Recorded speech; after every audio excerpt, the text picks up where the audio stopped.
Hello, my friend. It's another Back to Me podcast. Hooray! Cheering noises.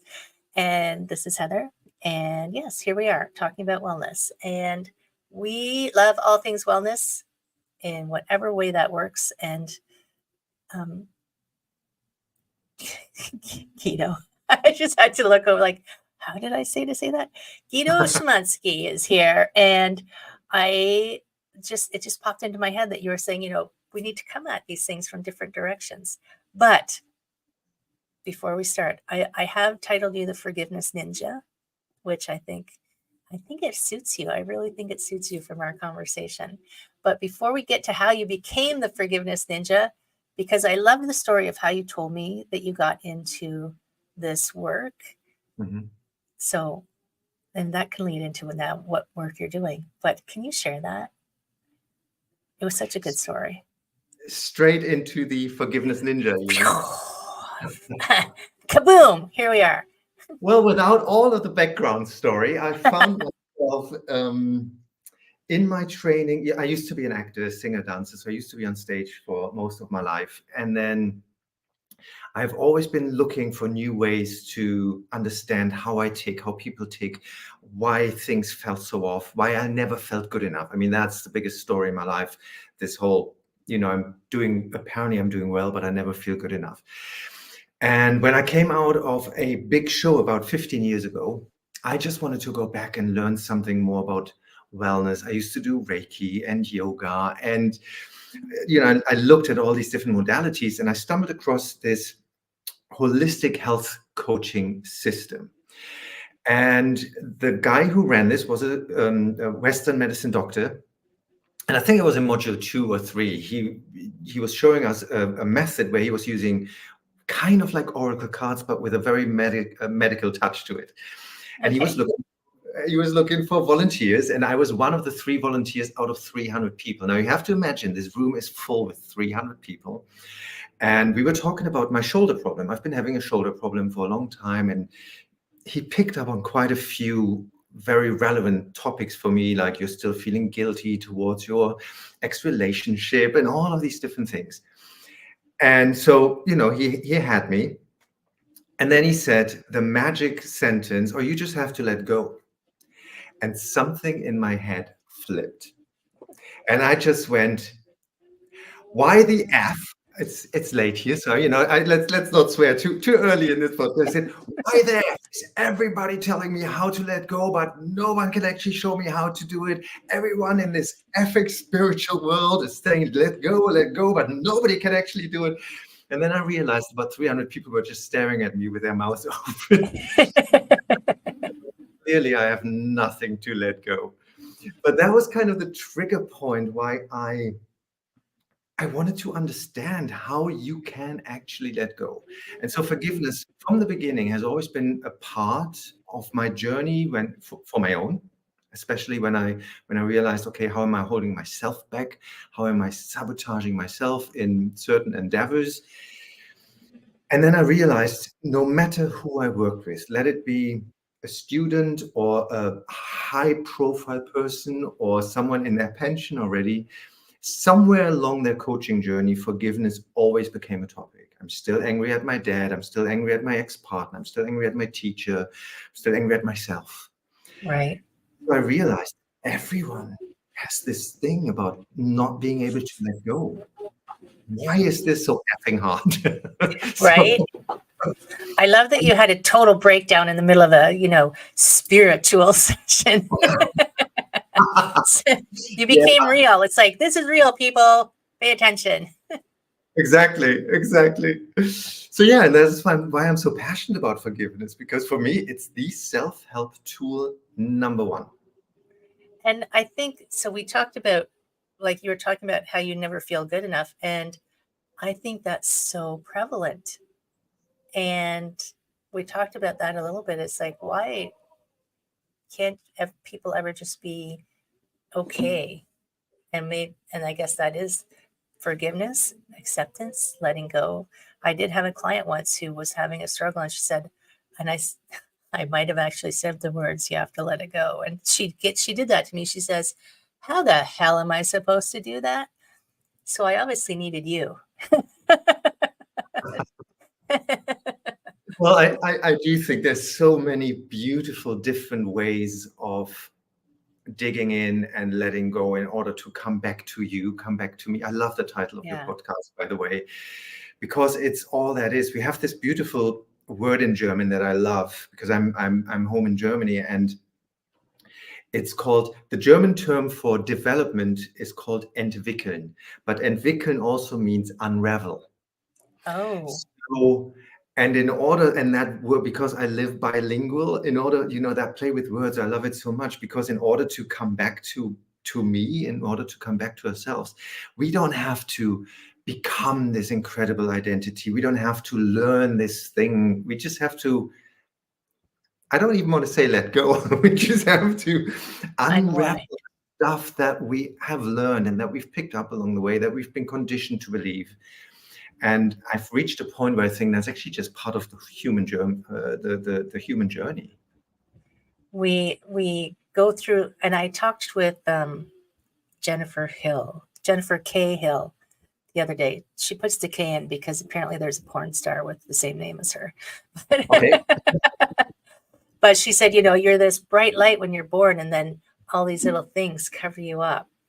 So slowly your light gets dimmed because of experiences and things that are piled, and till you're weighed down by these things, and you may not realize that that's not your best brightness, right?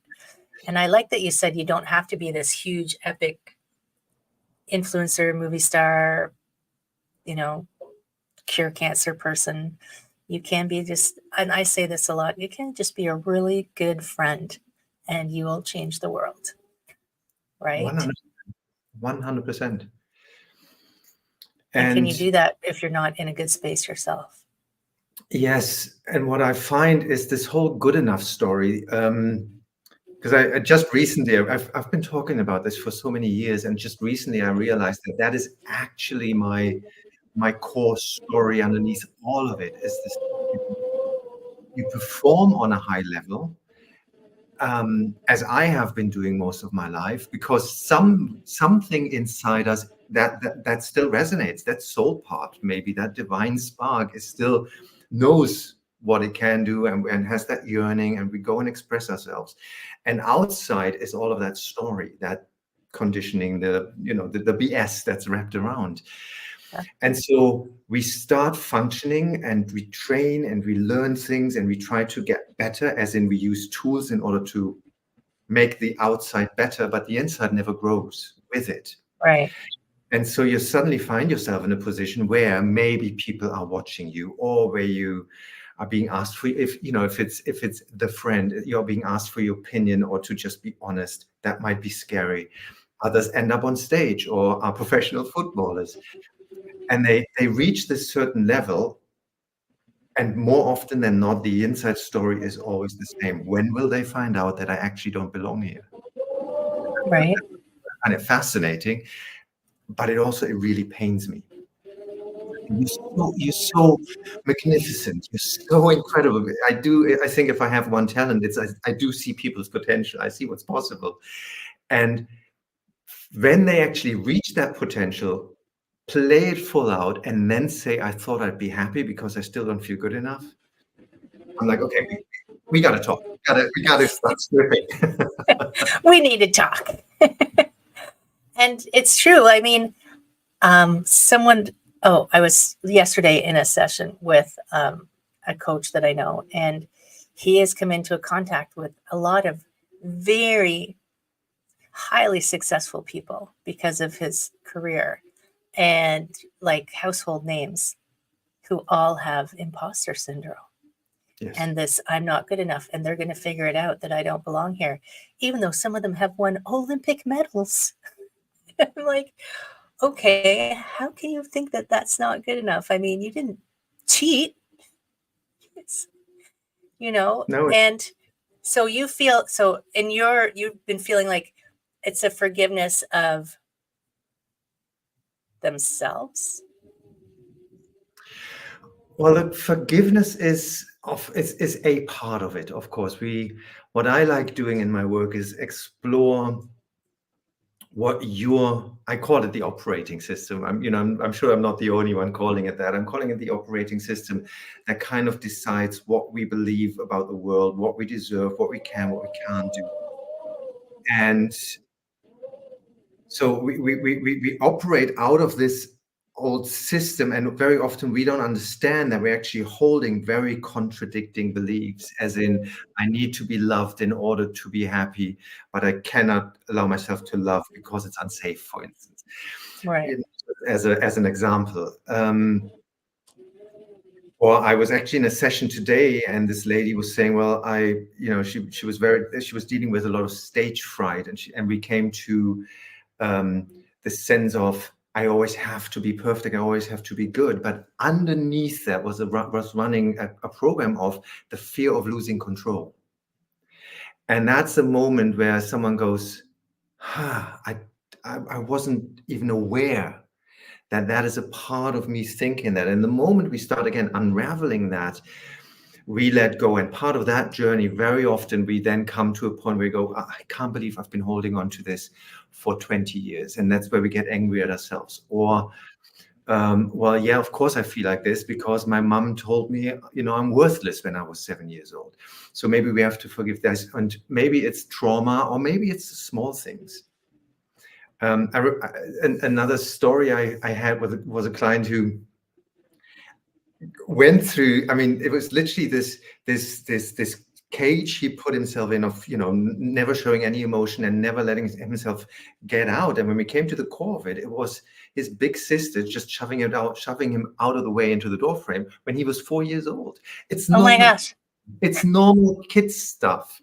But Right. sometimes we pick, that's why I always say, you're all right. You don't need fixing, but if you feel you keep running into the same wall, you might want to have a look if there's a pattern that's running.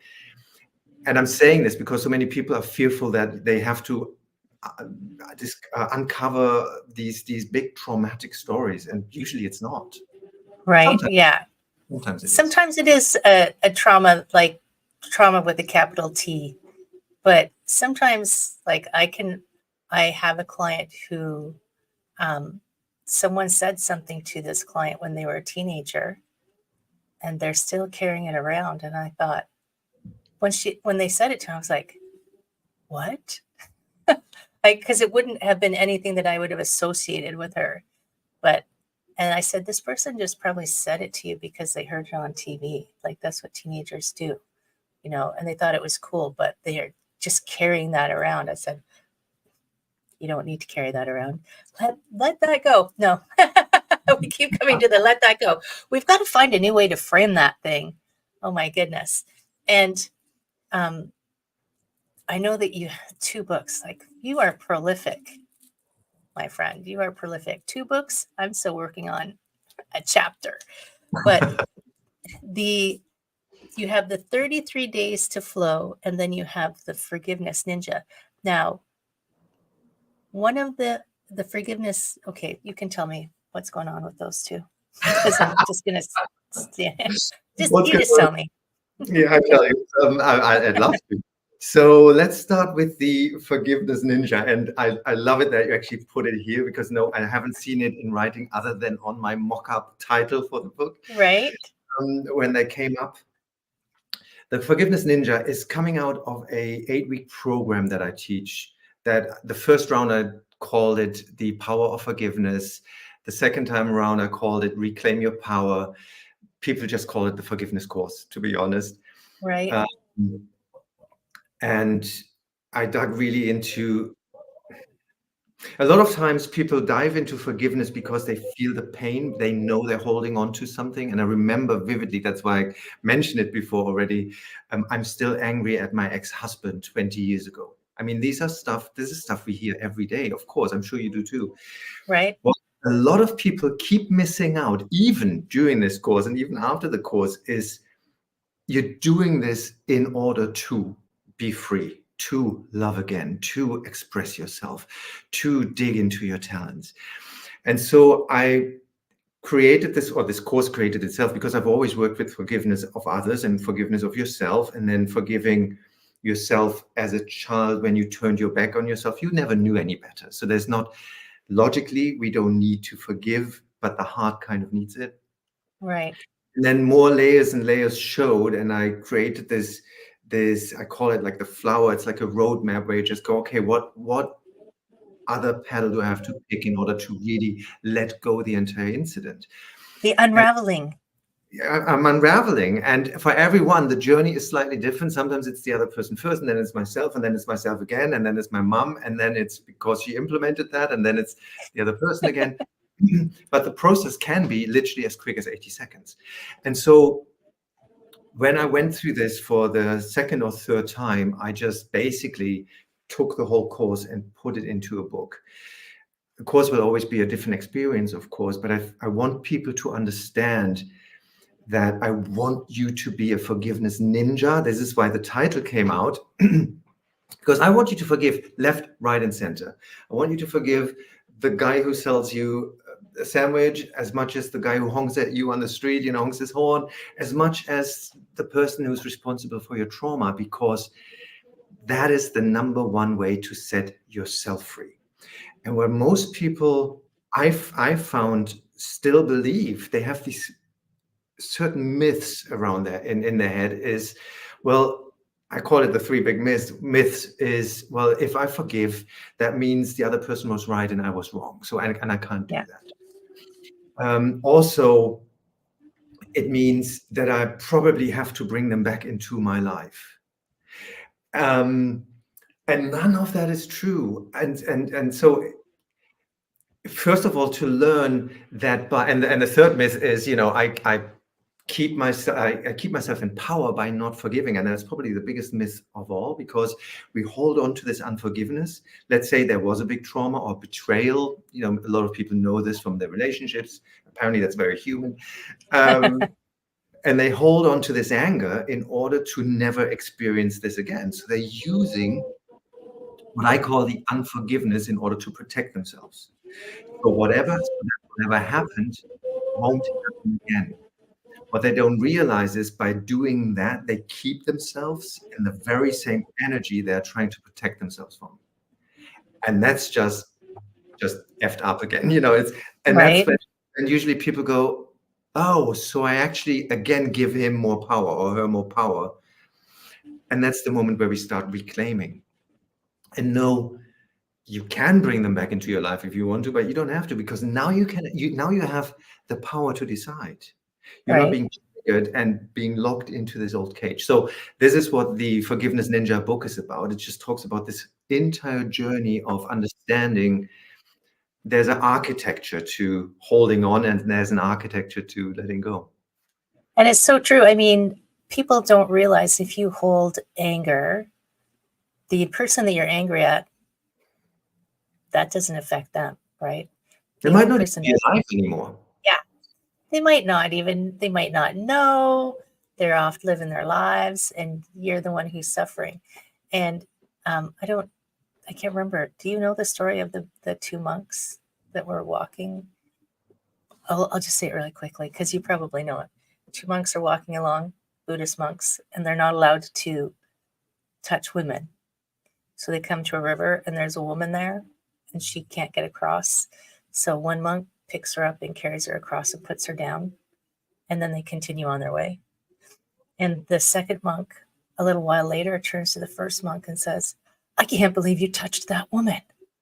And the first monk says, I put her down back there. Why are you still carrying her? So it's, it's like we stay in this stewing energy when you could just put it down on the other side of the river and just continue on your way. I love that story. I didn't know that one. Thank you. Oh, you don't know that one? Oh, there you go. There's my gift for you today. Yeah. Thank you. Yes, and I totally agree. And there's so many. Recently, just this week, someone said to me, I still haven't forgiven my cancer.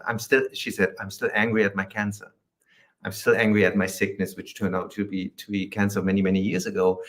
And I said, well, yeah, that's something you carry, then you're not. There's little pieces that we can just free ourselves from.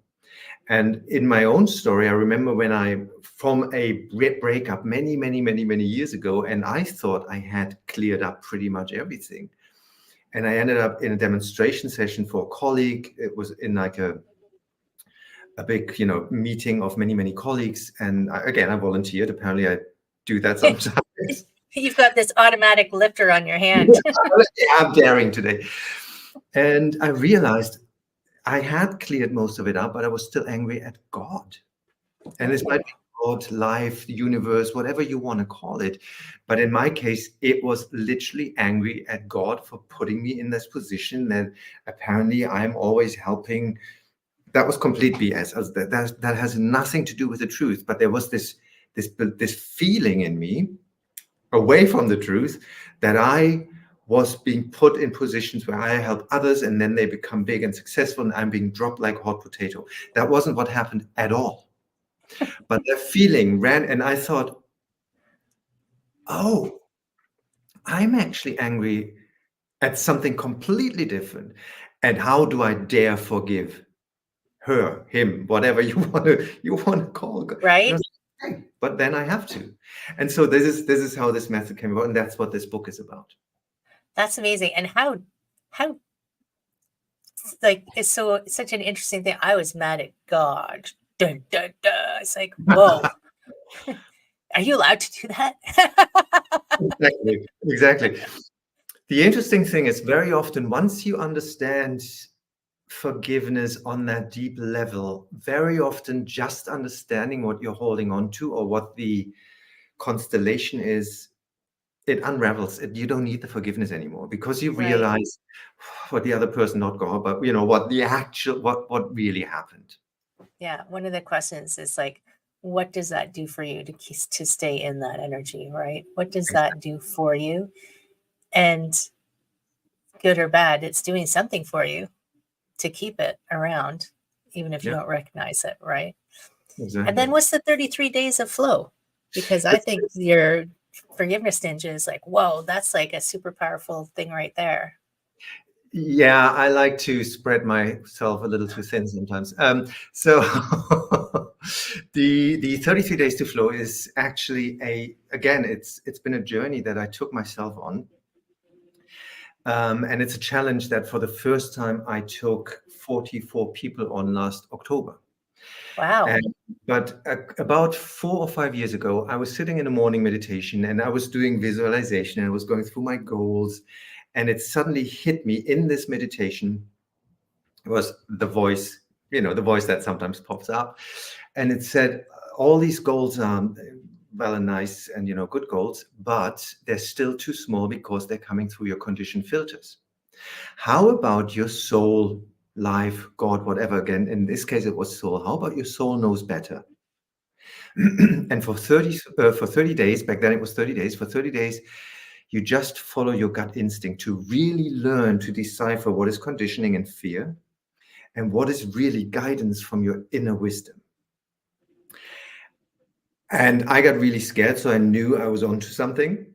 You just scared me just by saying that. So, but I got really excited about it. And that evening, I was part of a men's circle, and I mentioned it to the guys. I think we were about 8 or 9 guys, and I thought, I explained it in a way that I thought, this is crazy, right? And literally more than half of them said, oh, we're doing this with you. I'm like, what? And now the next voice was, and you have to share this live on Instagram every day. Now, people think because I've been on stage, I've been in front of the camera, that's easy for me. But I like doing posts. But back then, if I showed something on there for a minute, I'd be assured I probably recorded this 70, 80 times. So me going live, unfiltered, people watch me think, scared the living daylights out of me. And so it was there in order to get me out of my comfort zone. I understood this much later. And that did so much for my journey. It attracted new clients because I finally understood, okay, this is gut feeling. This is, you get the nudges, you continuously. Do we get the nudges where we need to go, where we would be happy? We just need to learn again to follow that guidance. And sometimes it is conditioned and fear. So the 33 days to flow are kind of just a way to learn to decipher this. And this is basically, this is already the premise of the whole 33 Days to Flow challenge.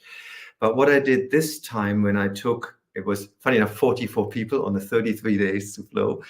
It was a free challenge this time because I said, hey, come on. I started sending out a tip on flow every day, which on day 2 already became an Insta reel because it was out of my comfort zone, getting Right. on. And so I created these 33 tips on how to not sabotage ourselves. That's basically what it is. So the premise is listen to your gut feeling, start small. What shirt do I wear? Where do I cross the street? I'm thinking of someone, give them a call. Don't leave the house if the inner voice says no, leave 10 minutes later. Or what, start small. Don't sell your life insurance or divorce your partner straight away. You can do that after, maybe after a year or so. So in order to, you actually get to learn to listen and read those nudges. So that the premise is very easy, but of course, with that, a lot of our fears, a lot of our blocks are popping up. And one of my taglines used to be, that's why I love your title so much, back to flow. Flow happens when you stop sabotaging yourself. Right.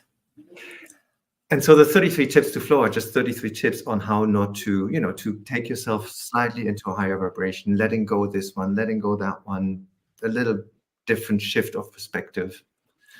And it's so like when you say you spent 33 days just doing what you instinctually did. Of course, my brain, I can't even talk.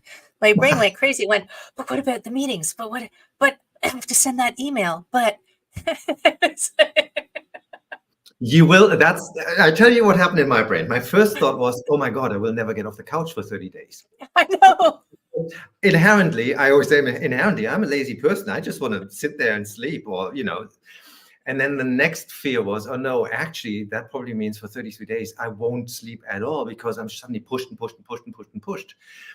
And one thing I learned very quickly is because it's your inner guidance, it wants you to be happy and do well. And it does that in your current circumstances. So you will go to work, you will do what you need to do, but suddenly you probably sit at your desk and you go, get up now, go for a walk for 10 minutes, because you probably need this time. The phone will ring or you just need to get out of your head. One of the stories that I repeat a lot is, it was one of the hottest days at that summer, and I just wanted to do a heavy leg training, and flow literally said, no, you stay here, you stay put. And I thought, oh, maybe it's too hot, maybe I'm too exhausted, maybe. I've learned to not question, but to listen. Because 2 hours later, the voice was very clear. Flow was saying, and now run, now you go. I was like, what? I thought I have a day off. What? No, you go. And what happened then was back then I had a corporation coaching professional athletes. So there were a lot of the top footballers there, a lot of the top physios and trainers. And if I would have gone when I wanted to go, the whole facility was used as a training, for a training course for new physiotherapists. Oh. So I would have marched in there and couldn't have trained. However, 2 hours later, everyone had left except the one guy who trained them, who's the one guy we were trying to arrange a meeting for half a year and never managed to get half an hour. And that was the half hour. We explored his. Oh my goodness. And that's what I mean. That's when you get into flow. Right. You must have been practicing for a while for you to just like jump right in like that. Don't go now. Go now. I think it was in week 2 or something like that. Yeah, I mean, it was only 4.5 weeks, but of course, I've been listening to my intuition for a while now, but that took it onto a whole different level. That's amazing. And I do hear from other healers and people that I know who have found that if they can tune into that, like one of them one day, she wanted this very special donut. This company makes really good donuts. And she said, should I go here or go there? And her intuition said, go there. And when she went there was no donuts. She's like, because they didn't want her to have a donut. Because the other store was full of donuts. Don't go for the sugar crash. Yeah. Yeah. Well, I don't wait to have a donut. Go to that one. And sometimes it's not what we want to hear, Exactly. turn off the TV, or you have to confront this conversation or whatever, sometimes it's not good, but in the end, it's always good. It's always good. And are you still running your 8-week program? Is it an online thing?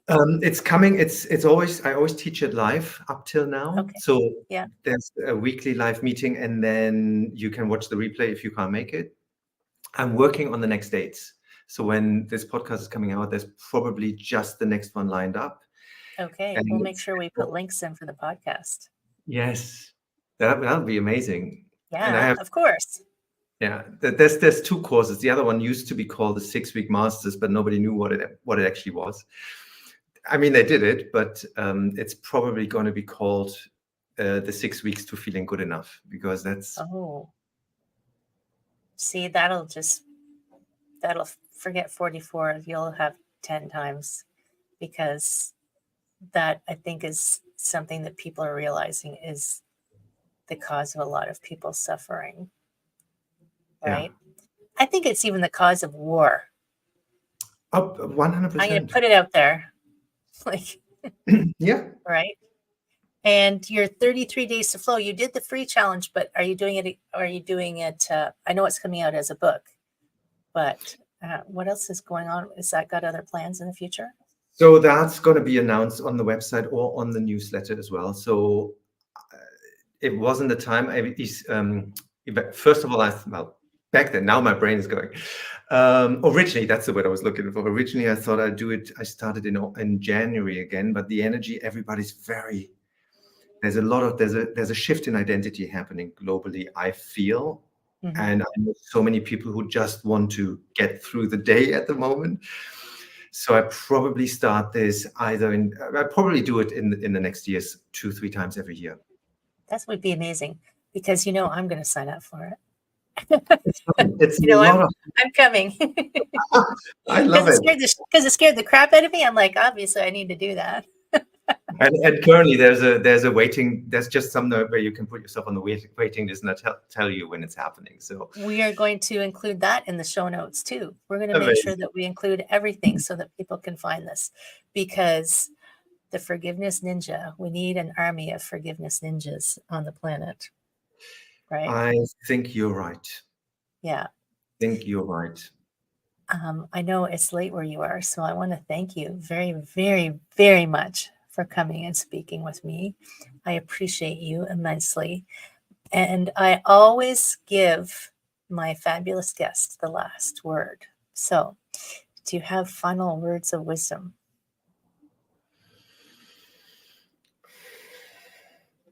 Just let go? No. I love it. No, my final word of wisdom would be, don't believe everything you think. Oh, I like that even more. Beautiful. Thank you so much for coming and speaking and sharing all of your awesome knowledge and experience with us. I truly appreciate that. And friends in podcast land, well, download. Oh, we have the first chapter of your book for download that's in the podcast notes, right? We have everything to find the Forgiveness Ninja online.